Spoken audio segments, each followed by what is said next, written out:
Hello दोस्तों, आज का वीडियो बहुत ही इम्पोर्टेंट होने वाला है क्योंकि जिस वीडियो पर रिएक्ट करने वाले हैं उसका टाइटल है Kalpana Chawla mystery of NASA Columbia space disaster, जो कि ध्रुव राष्ट्रीय द्वारा बनाया गया है, जिसका थंबनेल है द रियल स्टोरी। और यह मेरा सेकेंड वीडियो है। इस वीडियो का ओरिजिनल लिंक डिस्क्रिप्शन बॉक्स में मिल जाएगा, उस पर जाकर आप लोग विजिट कर सकते हैं। फिर वीडियो को स्टार्ट करते हैं। नमस्कार दोस्तों, 1 फरवरी साल 2003 नासा का कोलंबिया स्पेस शटल धरती पर वापस लौट रहा था। इसमें बैठे हैं 7 एस्ट्रोनॉट्स, जिनमें से एक इंडिया के लिए बहुत खास है, मिशन स्पेशलिस्ट कल्पना चावला। ये सभी एस्ट्रोनॉट्स 2 हफ्ते स्पेस में बिताने के बाद वापस धरती पर लौट रहे हैं और इनके परिवार और दोस्त इनका बेसब्री से इंतजार कर रहे हैं। इन सब के लिए ये फ्लाइट बड़ी खास है, लेकिन नासा के लिए ये एक बहुत ही आम रूटीन फ्लाइट है, क्योंकि स्पेस मिशन कोलंबिया प्रोग्राम की ये 28वीं फ्लाइट है। 8:44 स्पेस शटल धरती की एटमॉस्फेयर में री एंट्री मारता है। सभी सिस्टम्स एज एक्सपेक्टेड काम कर रहे हैं और सब कुछ नॉर्मल लग रहा है।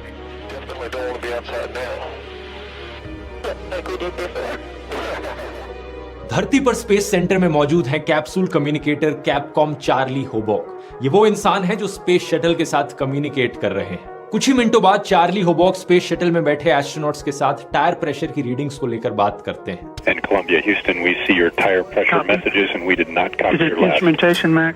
दूसरी तरफ से मिशन कमांडर रिक हस्बैंड अपना जवाब दे रहे थे कि अचानक से लाइन कट हो जाती है। उनकी तरफ से सिर्फ एक शब्द सुनाई देता है, रॉजर, और उनका जवाब अधूरा रह जाता है।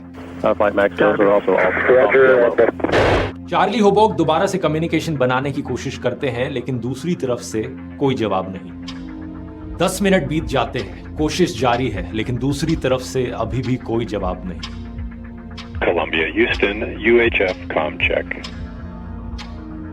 स्पेस सेंटर में मौजूद नासा की ये टीम इस बात से अनजान है कि कोलंबिया स्पेस शटल में एक धमाका हो गया है। कुछ ही मिनटों बाद केनेडी स्पेस सेंटर पर एक कॉल आती है। जरा टीवी ऑन करके न्यूज चलाओ। न्यूज में कुछ ऐसे दृश्य दिख रहे थे। They've lost contact. We can only hope that what we're seeing is not the worst. If anybody knew what just blew up going across Nacogdoches. I saw a fireball. I looked up and it was in 15 feet. जमीन पर मौजूद कुछ लोगों ने आसमान की तरफ देखा तो उन्हें यह दिखाई दे रहा था मानो एक कॉमेट सा गिर रहा हो। चमकीली सी रोशनी ये 2 टुकड़ों में टूट जाता है और फिर और टुकड़ों में बिखरने लगता है। इस चमकीली सी रोशनी के बिखरे हुए हिस्से धरती की तरफ गिर रहे हैं। 9:12 टेक्सास स्टेट में स्पेसशिप के टुकड़े आसमान से गिरने लगते हैं। नासा को अब तक एहसास हो गया था कि यहाँ एक बेहद खतरनाक हादसा हुआ है। कुछ घंटों बाद प्रेसिडेंट जॉर्ज बुश देश को एड्रेस करते हैं। My fellow Americans, this day has brought terrible news and great sadness to our country. The Columbia is lost. There are no survivors. सातों के सातों एस्ट्रोनॉट्स मारे जाते हैं और इनमें से एक थी 40 साल की Indian born American Kalpana Chawla, एक ऐसी महिला जिनकी दास्तां पूरे देश के लिए इंस्पिरेशन बन गई। आइए जानते हैं इनकी पूरी कहानी आज के इस वीडियो में।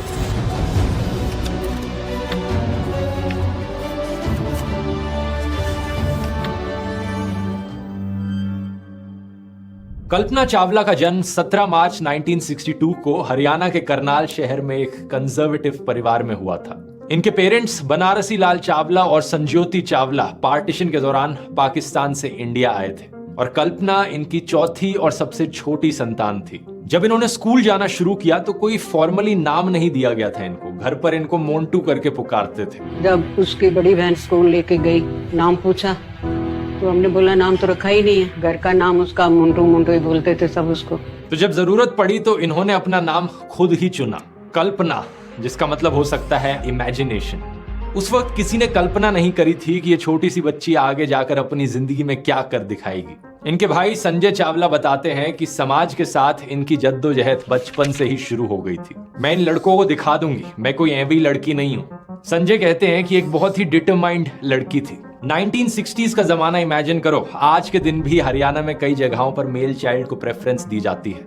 उस जमाने में तो क्या होता होगा। कल्पना चावला को स्पेस में दिलचस्पी आसमान में उड़ते हुए प्लेन्स को देखकर हुई थी। बचपन में अपने पिताजी के साथ लोकल फ्लाइंग क्लब में जाती थी और इनके पेरेंट्स ने इनकी इस दिलचस्पी को नोटिस करना शुरू किया। लेकिन आगे जाकर जब वो बड़ी हुई तो इनके पिता और इनके प्रोफेसर्स और टीचर्स सभी का यह कहना था कि इस प्रोफेशन को परस्यू मत करो, लड़कियों के लिए इस करियर पाथ में कुछ नहीं रखा। संजय चावला बताते हैं कि सबके लिए ये एक बहुत बड़ा शौक था, सबने उसे डिस्करेज करने की कोशिश करी कि मत करो ये, लेकिन कल्पना को कोई रोक नहीं सका। पंजाब इंजीनियरिंग कॉलेज से ये एरोनॉटिकल इंजीनियरिंग में अपनी बैचलर्स डिग्री कंप्लीट करती है और उसके बाद चली जाती है ये अमेरिका अपनी मास्टर्स डिग्री करने के लिए यूनिवर्सिटी ऑफ टेक्सास से। इवन दो इनके पिता इसको लेकर भी डिसअप्रूव कर रहे थे कि बाहर पढ़ने नहीं जाना चाहिए। Because I lived in India in a very small town and forget about space, I didn't even know if my folks were going to let me go to the engineering college. आगे चलकर साल 1988 में ये PhD भी कर डालती हैं aerospace engineering में यूनिवर्सिटी ऑफ कोलोराडो से। इस वक्त इनकी उम्र करीब 26 साल थी और नासा के एम्स रिसर्च सेंटर में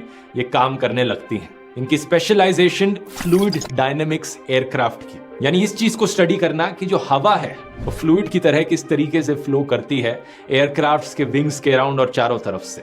इनके पास ढेरों पायलट के लाइसेंसेस थे, एयरप्लेन्स, ग्लाइडर्स और सी प्लेन्स सब उड़ाना जानती थी। साल 1991 में ये अमेरिकन सिटीजन बन जाती हैं और 1994 में नासा 4000 एप्लीकेंट्स में से 20 लोगों को एस्ट्रोनॉट ट्रेनिंग के लिए सिलेक्ट करती है, जिनमें से एक कल्पना चावला भी होती है। नवंबर 1997, 3 साल की ट्रेनिंग के बाद कल्पना अपनी पहली उड़ान भरती है स्पेस। कोलंबिया प्रोग्राम के अंडर फ्लाइट STS-87 इस स्पेस शटल में बैठकर ये 250 से ज्यादा ऑर्बिट्स लगाती हैं धरती के, 2 हफ्ते तक स्पेस में रहती हैं। STS का full form space transportation system, ये ऑफिशियल नाम था नासा के स्पेस शटल प्रोग्राम का। ये प्रोग्राम चौथा ऐसा प्रोग्राम था जिसमें ह्यूमन स्पेस फ्लाइट्स होती थी। पहला प्रोजेक्ट मर्करी, फिर प्रोजेक्ट जेमिनी और फिर सबसे फेमस वाला अपोलो प्रोग्राम और फिर ये वाला प्रोग्राम जो साल 1981 में शुरू हुआ। ये इतिहास का सबसे लंबा ह्यूमन स्पेस फ्लाइट प्रोग्राम था जो 2011 तक चला। यहाँ नासा का फोकस था रीयूजेबिलिटी, एक ही स्पेस शटल को बार बार ऊपर नीचे लेकर आया जाए, हर बार नए स्पेस शटल्स बनाने की जरूरत ना पड़े। 2 मेन स्पेस शटल्स थे जो इस प्रोग्राम में यूज किए गए, पहला था चैलेंजर और दूसरा कोलंबिया स्पेस शटल। इस कोलंबिया डिजास्टर के बाद डिस्कवरी, एटलांटिस और एंडेवर स्पेस शटल्स भी इस्तेमाल किए गए, जो कि आज के दिन आपको म्यूजियम्स में मिल जाएंगे। इन सभी में से कोलंबिया पहला स्पेस शटल था जो स्पेस में गया अप्रैल 1981 में। डिजास्टर से पहले 27 सक्सेसफुल मिशन ये कंप्लीट कर चुका था। अब आप यहां सोचोगे क्या एक शटल को इतनी बार यूज करना सेफ था? क्या यही कारण तो नहीं है इस डिजास्टर के पीछे? जवाब है नहीं। STS प्रोग्राम को स्पेसिफिकली रीयूजेबिलिटी के लिए ही डिजाइन किया गया था। हर फ्लाइट के बाद एक बहुत ही लंबा प्रोसेस होता था शटल्स को इंस्पेक्ट करने का, रिपेयर करने का और इन्हें रिफर्बिश करने का। कोलंबिया हादसे के पीछे जो एक्चुअल कारण था वो एक बहुत ही माइनर रीजन था, जिसकी बात आगे वीडियो में करते हैं। लेकिन एज अ कॉन्सेप्ट इस STS प्रोग्राम में कुछ गलत नहीं था। कोलंबिया स्पेस शटल की जो 24th फ्लाइट थी वो कल्पना चावला की पहली स्पेस फ्लाइट थी। STS-87 इसमें वो मिशन स्पेशलिस्ट का काम कर रही थी। फ्लाइट में एक रोबोटिक आर्म की वो मेन ऑपरेटर थी। इस फ्लाइट में उनका काम था एक रोबोट आर्म को ऑपरेट करना जो स्पार्टन सैटेलाइट को डिप्लॉय करे, एक ऐसी सैटेलाइट जिसे भेजा जाएगा सूरज की बाहर की लेयर को स्टडी करने के लिए। लेकिन इस मिशन के दौरान कुछ ऐसा होता है जिससे उनका कॉन्फिडेंस थोड़ा हिल सा जाता है। 1360 किलो की ये सैटेलाइट आउट ऑफ कंट्रोल चले जाती है और ये उसे रिट्रीव नहीं कर पाती। 3 दिन बाद एक स्पेस वॉक करके इस सैटेलाइट को वापस लाना पड़ता है। लेकिन बाद में नासा के साइंटिस्ट इन्हें एक्चुअली में कांग्रेचुलेट करते हैं और इनकी तारीफ करते हैं। यूनिवर्सिटी ऑफ टेक्सास की मैगजीन को बताती हैं, KC you did a great job. बहुत बड़े सीनियर एस्ट्रोनॉट्स ने उन्हें ये कहा था। पता चलता है कि गलती उनकी नहीं थी बल्कि शटल क्रू में मौजूद किसी और की गलती थी। इस सक्सेसफुल मिशन के चलते कल्पना पहली इंडियन ओरिजिन औरत बन जाती है स्पेस में जाने वाली और पहली साउथ एशियन अमेरिकन वुमेन भी। उस वक्त के Indian prime minister Indra Kumar Gujral ने इन्हें कांग्रेचुलेट भी किया था। Yes, Mr. Gujral, I hear you loud and clear. How do you read me? Kalpana, we are proud of you, each one of us who has done such a pioneering work. Thank you, sir. Thank you very much. और कल्पना खुद कैसा feel कर रही थी पहली बार space में जाकर? उनका कुछ ऐसा कहना था। जब आप आसमान की तरफ देखते हो, तारों और गैलेक्सीज की ओर, आपको ऐसा महसूस होता है कि आप किसी छोटे से जमीन के टुकड़े के हिस्से नहीं हो, बल्कि पूरे सोलर सिस्टम, पूरे ब्रह्मांड का एक हिस्सा हो। मतलब किसी शहर, किसी देश या किसी कॉन्टिनेंट से पहले हम इंसान पूरी धरती और सौर मंडल को बिलोंग करते हैं। ये फ्लाइट 16 दिन तक चली थी और इसमें कई और साइंटिफिक एक्सपेरिमेंट्स भी करे गए, जैसे कि ये देखा गया कि माइक्रोग्रेविटी में प्लांट की रिप्रोडक्शन कैसे काम करती है। लेकिन इससे भी ज्यादा दिलचस्प वो एक्सपेरिमेंट्स थे जो इनकी दूसरी और आखिरी फ्लाइट में करे गए क्रैश से पहले। 16 जनवरी 2003 सुबह के 10:29 कोलंबिया स्पेस शटल आखिरी बार इस धरती से रवाना होता है।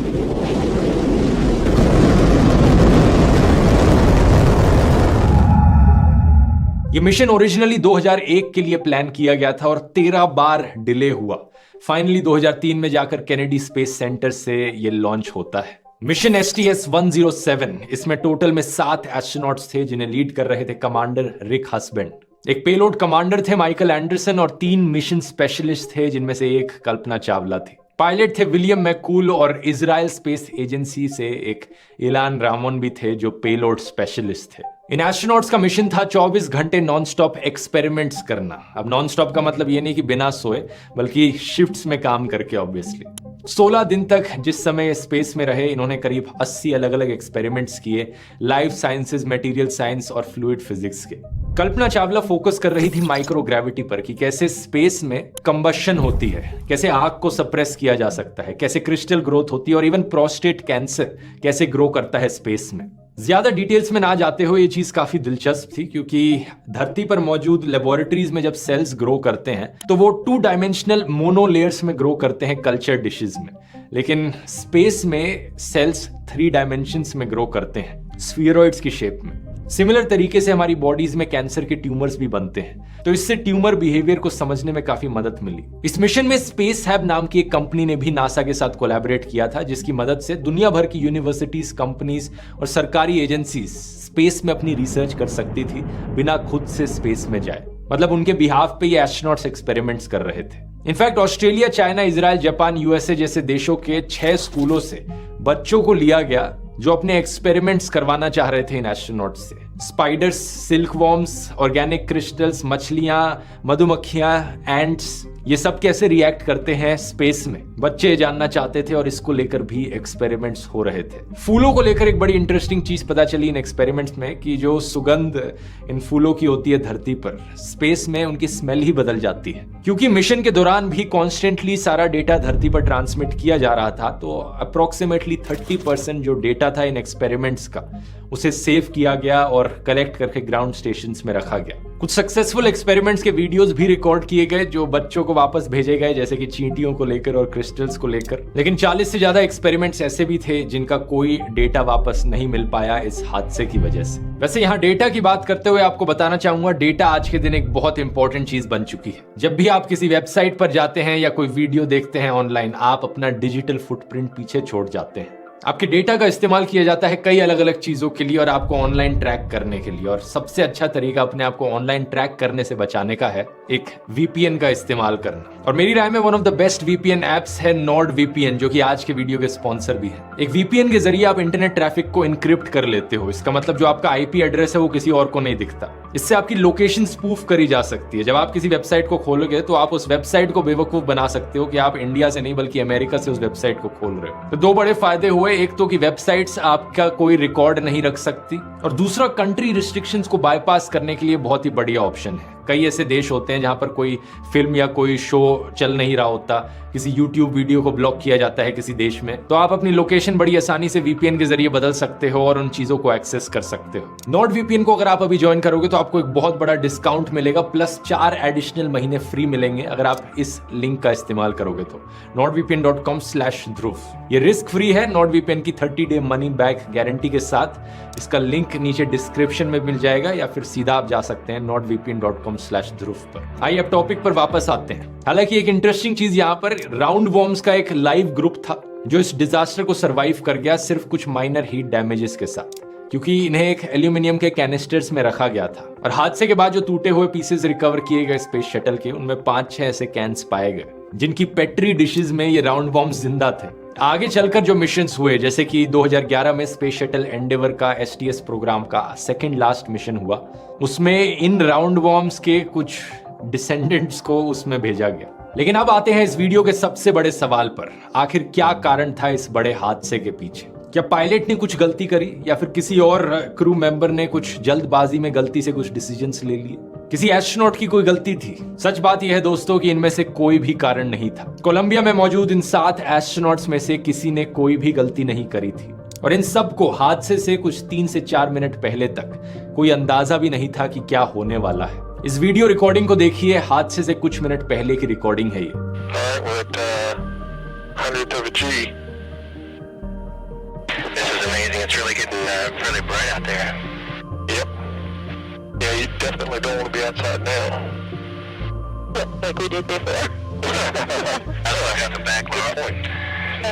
एस्ट्रोनॉट्स हंसी मजाक कर रहे हैं, कल्पना चावला भी कुछ बात कर रही हैं। ये सिर्फ 8:58 पर ही था कि यहाँ बैठे एस्ट्रोनॉट्स को एक इंडिकेशन मिलता है कि सब कुछ जैसा होना चाहिए वैसा हो नहीं रहा है। कोलंबिया के बैकअप फ्लाइट सॉफ्टवेयर ने डिस्प्ले पर कुछ मैसेजेस दिखाए, ये बताने के लिए कि स्पेस शटल के लेफ्ट साइड वाले लैंडिंग गियर के 4 पहियों पर प्रेशर लॉस हो गया है। और ये वार्निंग एग्जैक्टली 1 मिनट पहले आई थी, उस समय से जब कोलंबिया ने धरती से सिग्नल खो दिया था। जमीन पर बैठे कैपकॉम इसी चीज को लेकर कम्युनिकेट करने की कोशिश कर रहे थे। अब कैसा लगेगा अगर मैं कहूं, हालांकि एस्ट्रोनॉट्स को कोई जानकारी नहीं थी इसके बारे में, लेकिन नासा में कुछ लोग इस प्रॉब्लम के बारे में जरूर जानते थे। हादसे से 1-2 घंटे पहले नहीं बल्कि पूरे 16 दिन पहले उनको ये चीज पता थी जिस दिन ये शटल लॉन्च हुई थी।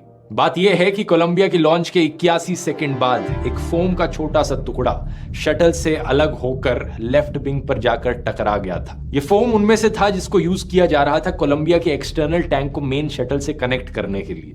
ज्यादा बड़ा टुकड़ा नहीं था, सिर्फ 60 सेंटीमीटर लंबा और करीब 40 सेंटीमीटर चौड़ा था। इसका वजन सिर्फ 750 ग्राम था, लेकिन ये लेफ्ट विंग पर जाकर इतनी तेजी से टकराया कि इसकी वेलोसिटी उस वक्त एस्टिमेट करी जाती है कि 700 से लेकर 900 किलोमीटर प्रति घंटे के बीच में होगी।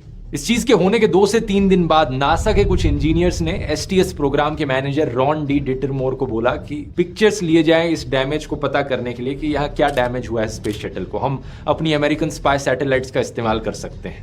लेकिन इंजीनियर्स ने बताया कि चीफ ने इस रिक्वेस्ट को मना कर दिया था। यही कारण है कि जब ये चीज बाद में पता चली तो हादसे के बाद अप्रैल 2003 में इन्होंने अपनी पोजीशन से इस्तीफा दे दिया, अपनी गलती स्वीकार करते हुए। 2008 में आई स्पेस जर्नलिस्ट माइकल कैबेज और विलियम हार्डवुड की किताब कॉमचेक ने यह बताया कि डिपार्टमेंट ऑफ डिफेंस तैयार थी अपने स्पाई कैमरास इस्तेमाल करने के लिए, लेकिन ऑफिशियल्स ने मना कर दिया था। एक इंटरनल कमीशन बनाया गया था इस चीज में जांच करने के लिए, जिसका नाम था Columbia accident investigation board, short में CAIB। अगस्त 2003 में इस कमीशन ने अपनी एक बहुत बड़ी रिपोर्ट निकाली जिसमें डिटेल में एक्सप्लेन किया कि ये कोलंबिया डिजास्टर क्यों हुआ था और किस कारण की वजह से हुआ था। इस रिपोर्ट में एक बार फिर से मेंशन किया गया था नासा की नेग्लिजेंस को, नासा के human space flight chief William Reddy का फेलियर, इस ऑफर को ना एक्सेप्ट करना कि स्पाई सैटेलाइट्स का इस्तेमाल करके हम शटल के डैमेज को देख लें।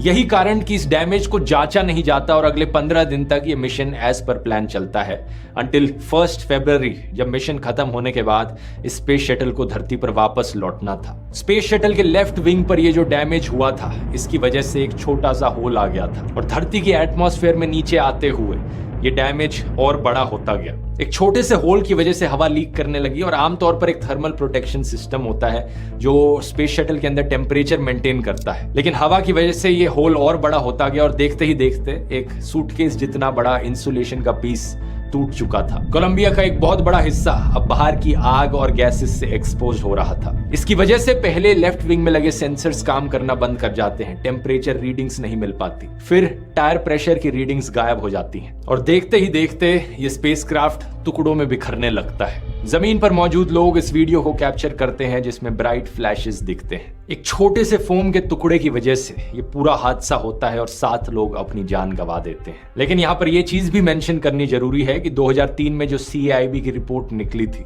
इसने बताया कि ऐसे फोम स्ट्राइक्स रेगुलरली होते हैं स्पेस शटल के लॉन्चेस में। 79 मिशंस जिनकी फोटोज अवेलेबल थी लॉन्च के दौरान, उनमें पाया गया कि 65 में ऐसी फोम स्ट्राइक्स पहले भी देखने को मिली हैं। तो बड़ी कॉमन चीज थी ऐसे फोम स्ट्राइक्स होना। लेकिन इस फोम स्ट्राइक के बारे में प्रॉब्लम वाली बात यह थी कि यह टुकड़ा गलत समय पर गलत जगह जाकर टकरा गया। हादसे के 5 साल बाद दिसंबर 2008 में एक और रिपोर्ट सामने आती है, Columbia crew survival investigation report. इससे पता चलता है कि कैबिन प्रेशर डिस्टर्ब होने की वजह से एस्ट्रोनॉट्स की मौत कुछ ही सेकंड के अंदर हो गई थी। जब कोलंबिया स्पेस शटल वायलेंट तरीके से बिखर रहा था तो उन्हें कोई हीट या डैमेजेस इस तरीके से सहने नहीं पड़े। इस रिपोर्ट में क्रू के आखिरी मिनटों को रिकंस्ट्रक्ट करने की कोशिश करी गई। क्या हुआ उन आखिरी मिनटों में? चारों तरफ वार्निंग साइंस और अलर्ट्स बज रहे थे, टायर प्रेशर की प्रॉब्लम, लैंडिंग गियर की प्रॉब्लम। इस रिपोर्ट में यह भी लिखा गया कि अगर कैबिन में बेहतर इक्विपमेंट मौजूद होती तब भी एस्ट्रोनॉट्स की जान नहीं बचाई जा सकती थी। The breakup of the crew module and the crew's subsequent exposure to hypersonic entry conditions was not survivable by any currently existing capability.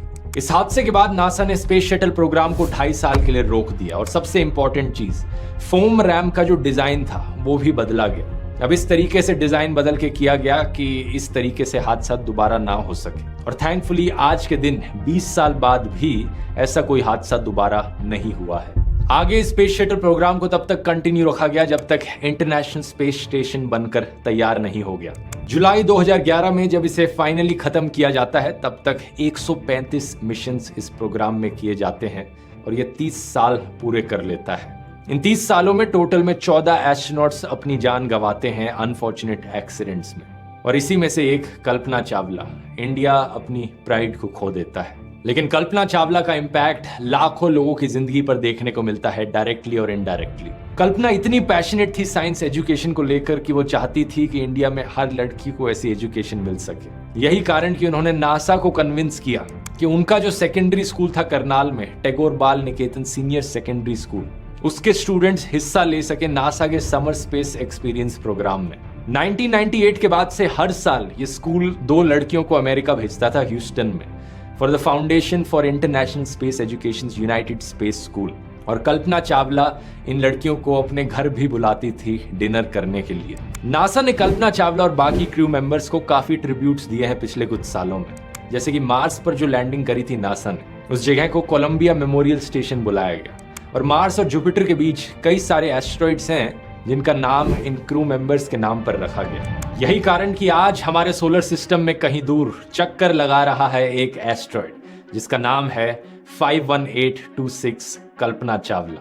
ये वीडियो पसंद आया तो ये वाला वीडियो भी जरूर पसंद आएगा। एक और ऐसे हादसे के ऊपर वीडियो है जहां पर एस्ट्रोनॉट्स एक्चुअली में सरवाइव कर गए। हफ्तों तक स्पेस में गुम होने के बाद अपोलो 13 का ये मिशन यहां क्लिक करके देख सकते हैं। बहुत बहुत धन्यवाद। जैसा कि मैंने वीडियो की स्टार्टिंग में कहा था कि आज का वीडियो बहुत इंपॉर्टेंट होने वाला है, क्योंकि हम लोगों ने बचपन से ही पढ़ते हुए या सुनते हुए आ रहे हैं कि भारत की पहली महिला जो अंतरिक्ष में गई थी। इस वीडियो में आप सभी लोगों के साथ साथ मुझे भी वीडियो में पूरी जानकारी मिली। यह एक मिस्ट्री वीडियो है। यदि आप लोगों को ऐसा ही एजुकेशनल वीडियो देखना पसंद है तो मेरे इस चैनल को सब्सक्राइब करें, लाइक करें और जो भी जानकारी मिली हो कमेंट में ज़रूर बताएं। आप लोगों ने वीडियो को पूरा देखा, दिल से धन्यवाद। फिर मिलते हैं अगले वीडियो में, तब तक के लिए जय हिंद।